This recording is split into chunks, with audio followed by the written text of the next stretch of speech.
அருண் வீட்டில் இங்கே ரொம்ப சத்தம் போட்டு பேசிக்கிட்டு இருக்கும்போது தான் அருணை அரெஸ்ட் பண்ணுறதுக்காக போலீஸ் எல்லாமே வராங்க. இதை கொஞ்சம் கூட அருண் எதிர்பார்க்கல. அருணுக்கு மட்டும் இல்லை, வீட்டில் இருக்க பலருக்குமே இது அதிர்ச்சியை கொடுக்குற விதமாக தான் இருக்குது. அருணே எதிர்பார்க்காத ஒரு பெரிய ட்விஸ்ட் தான் அவங்களுடைய லைஃப்பில் நடக்குது. இப்படிப்பட்ட ஒரு சீக்வன்ஸோட இந்த சீரியல் போனால் நல்லா இருக்கும்னு நினைக்கிறவங்க இந்த வீடியோவுக்கு ஒரு லைக் பண்ணி உங்கள் ஆதரவை தருவீங்க. அதாவது எப்போதுமே முத்துவை பற்றி சீதா கிட்ட தப்பாக சொல்கிறதா எங்கள் அருணுடைய வேலையே. அருண் சட்டையெல்லாம் கிழிஞ்சு வீட்டுக்கு போக வீட்டில் இருக்க அவங்க அம்மாவும் சீதாவும் என்னங்க என்னாச்சு அப்படின்னு சொல்லி கேட்கும்போது அருணுக்கு குடிக்க தண்ணி கொண்டு வந்து கொடுக்குறாங்க. அவங்க அம்மா அதை குடிச்சிட்டு அருணும் விஷயத்த சொல்ல ஆரம்பிக்கிறாங்க. இந்த முத்து வேணும்னு என்கிட்ட வந்து பிரச்சனை பண்ணிட்டு இருக்கான். என் லைஃப்பில் திரும்ப திரும்ப பிரச்சனை பண்ணுறதுக்குனே தான் வந்துட்டு இருக்கான். இன்னைக்கு ரோட்ல எல்லாரும் முன்னாடியே நடிக்கவும் செஞ்சுட்டான் அப்படின்னு சொல்ல, இதை கேட்டதும் வீட்டில் அவங்க அம்மாவும் சரி சீதாவும் சரி அப்படியே ஆடி போய் தான் நிற்கிறாங்க.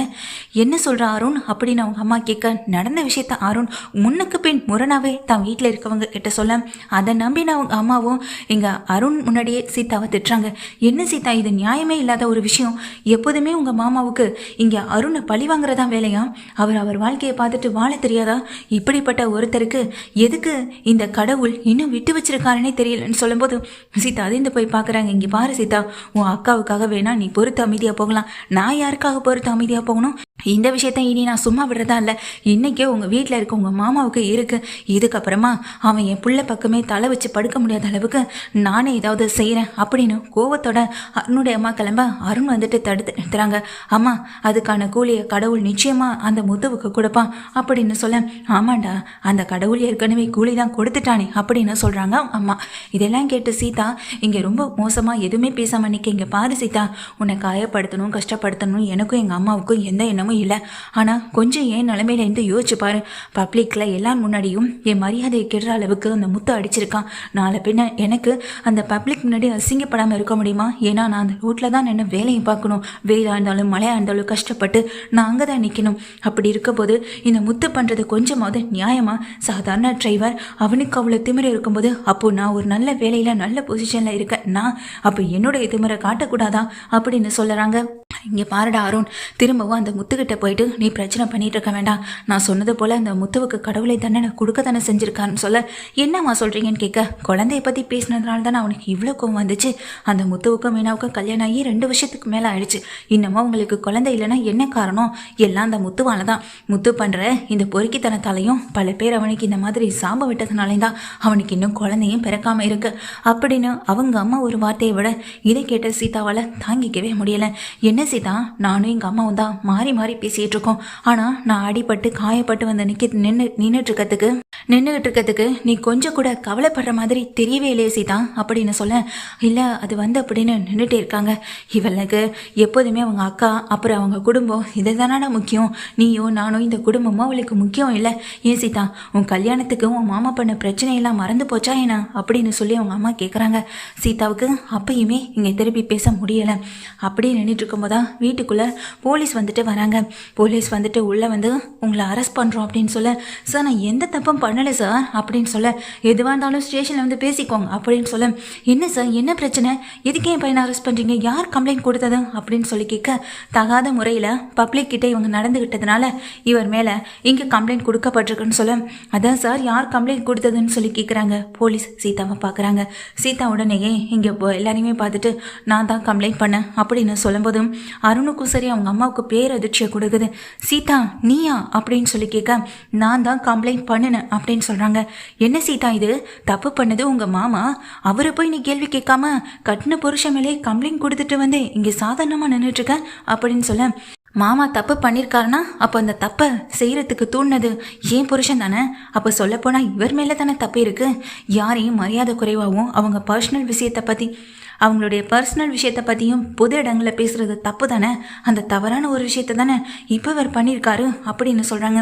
சீதா, உனக்கு எல்லாமே தெரிஞ்ச மாதிரி பேசாத சீதா அப்படின்னு அருண் சொல்ல, எல்லாம் தெரிஞ்சதுனால தான் நான் உண்மையை மட்டும் பேசிக்கிட்டு இருக்கேன். உங்களை மாதிரி பொய்யா இந்த வீட்டில் 1க்கு 2 3க்கு முரணா நான் பேசலை அப்படின்னு சீதா சொல்கிறாங்க.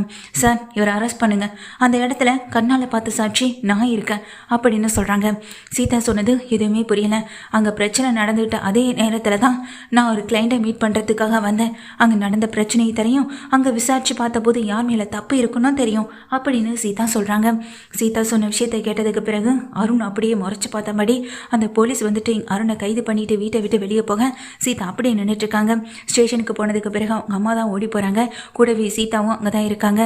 அது மட்டும் இல்லாமல் இந்த விஷயம் தெரிஞ்சுக்கிட்டு அண்ணாமலை, முத்து, மீனான 3 பேருமே இங்கே ஸ்டேஷனுக்கு வர, என்ன சீதா இது அப்படின்னு அங்கே முத்து அந்த சீதாவை பார்த்து கேட்க, சாரி மாமா, மன்னிச்சிருங்க, அவர் இப்படிப்பட்ட ஒரு வார்த்தையை பேசினது தப்பு தான். இப்போவும் தப்புக்கு மேலே தப்பு பண்ணிக்கிட்டே தானே இருக்காரு. அந்த தப்பை அவர் திருத்திக்க மாட்டாரு. உங்களை பழி வாங்கணுன்றதுக்காக எந்த இலக்கையும் போகக்கூடிய ஒரு மாலாவே ஆறிட்டாரு. அவர் திருந்தணுன்றதுக்காக தான் இந்த ஸ்டேஷன் கம்ப்ளைண்ட் எல்லாமேன்னு சொல்ல, சீதா நீ தான் இப்போ தப்பு பண்ணுற, அவருக்கு இருக்கிற கோவத்தை இன்னும் அதிகப்படுத்துகிற விதமாக நீ நடந்துக்கிட்டு இருக்கே அப்படின்னு சொல்ல, அக்கா என் வாழ்க்கையை பற்றி எனக்கு இனி எந்த கவலையும் இல்லை. இப்படிப்பட்ட ஒரு ஆளு கூட வாழ்றது ஒண்ணுதான், அதுக்கு வாழாம இருக்கிறதும் ஒண்ணுதான் அப்படின்னு சொல்றாங்க. இவரை நம்பி, இவர் பேச்சை நம்பி உன்னையும் நம்ம குடும்பத்தையும் நான் கஷ்டப்படுத்தினது எல்லாம் போதும். இதுக்கப்புறமா இந்த ஆளோட பேச்சை நம்பி நான் ஏமாற தயாராகவே இல்லை அப்படின்னு சீதா சொல்றாங்க. அடியே, உன்னை நம்பி என் பையனுக்கு நீ ஆசைப்பட்டான், அவன் ஆசைப்பட்டான்னு கல்யாணம் பண்ணி வச்சல, என்னைய சொல்லணும். அப்பவே உன்னை வேண்டான்னு சொல்லி தூக்கி எறிஞ்சிட்டு வந்திருக்கணும். கல்யாணத்துல மண்டபத்துல இந்த கல்யாணம் நடக்கக்கூடாதுன்னு உன் மாமா விடாப்படியா நினைப்பவே என் பையனை பிடிச்சு அழைச்சிட்டு வந்திருக்கணும். செய்யாம விட்டல, அதான் நான் செஞ்ச தப்பு. இதுக்கப்புறம் உனக்கும் அருணுக்கும் எந்த உறவும் இல்லடி. இதுக்கப்புறமா நீ அந்த வீட்டுக்கே வரக்கூடாதுன்னு சொல்ல, இதை நீங்கள் என்ன சொல்கிறது? இப்போ நான் சொல்கிறேன் கேட்டுக்கோங்க. இப்படி அடுத்தவங்களை பழி வாங்கணும், பழி வாங்குறதுக்காகவே துரத்திக்கிட்டு ஓடுற ஒரு ஆளு கூட என்னால் நீங்களே கூப்பிட்டாலும் அந்த வீட்டுக்கு வந்து உங்கள் பையன் கூட வாழ முடியாது. அப்படிப்பட்ட வாழ்க்கையை நான் எதிர்பார்த்து உங்கள் வீட்டுக்கு வரல. நல்லவராக இருக்காரு, அம்மாவை நல்லா பார்த்துக்கிறாரு, குடும்பத்தையும் நல்லா பார்த்துப்பாரு நினச்சி தான் அவரை நான் கல்யாணம் பண்ணினேன். ஆனால் கல்யாணத்துக்கு அப்புறம் அவர் சுத்தமாக நான் நினச்ச மாதிரி இல்லவே இல்லை.